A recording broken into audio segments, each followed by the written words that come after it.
Jobs తీసేస్తున్నారు అంటే మనకి ఎట్లుండేదంటే ఓకే ఆ కంపెనీ ఏమన్నా రెవెన్యూస్ పరంగానో దాని ఫినాన్సెస్ పరంగా ఏమన్నా కొంచెం అటు ఇటు ఉందేమో అని అనుకునేవాళ్ళం. బట్ ఇప్పుడు అట్లేం లేదు, ఒరాకిల్ తీసేసినారు.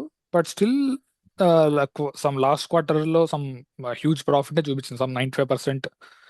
అంతకు ముందు క్వార్టర్తో లేదా అంతకు ముందు ఇయర్తో కంపేర్ చేస్తే లాస్ట్ క్వార్టర్లో 95% గ్రోత్ ఉంది ప్రాఫిట్లో.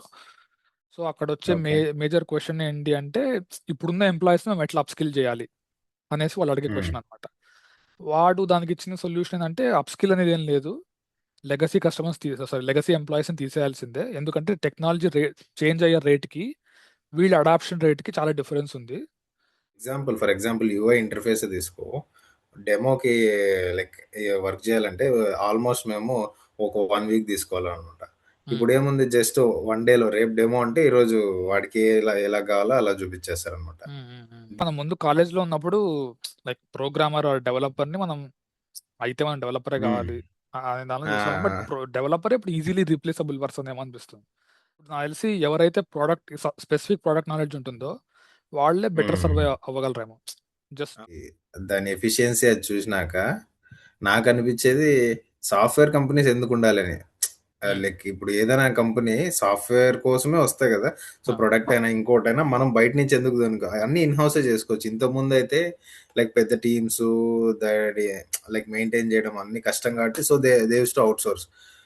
ఇప్పుడు ఏముంది, లైక్ చిన్న ఒక 5 మెంబర్స్ టీంతో like they can do what ever they want. ఇప్పుడు జెప్టో వాళ్ళు జాప్ అని వాళ్ళ ఏఐ బాట్ ని రీప్లేస్ చేసిన అనమాట. లైక్ నీ ఆర్డర్ డిలే వస్తే దానికి జాప్ అనేది కనెక్ట్ అవుతుంది అనమాట. సో నువ్వు ఎంత చెప్పు దానికి అర్థం కాదనమాట. 5 minutes అని చూపిస్తుంటుంది. 5 minutes తర్వాత కూడా 5 minutes అనే చెప్తుంది అది.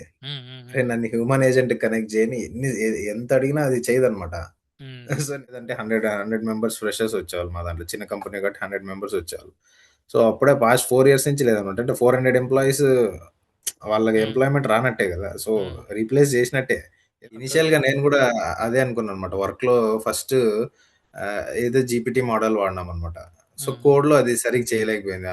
ఇది ఇది రీప్లేస్ చేస్తుందని అనుకున్నాం అనమాట. మళ్ళీ క్లౌడ్ సానెట్ 4.6 దానికి ఇచ్చినాం అనమాట. కరెక్ట్ ప్రాంప్ట్ ఇస్తే ఎండ్ టు ఎండ్ చేసి పెట్టిందిరా. జస్ట్ ఇట్లా చేంజ్ డిస్కస్ చేసిన, కాల్లో మాట్లాడుతుంటే నేను ప్రాంప్ట్ రెడీ చేసిన, కాల్ అయిపోగానే ప్రాంప్ట్ ఇచ్చిన, టెస్ట్ చేసిన, వెంటనే రిలీజ్ చేసిన.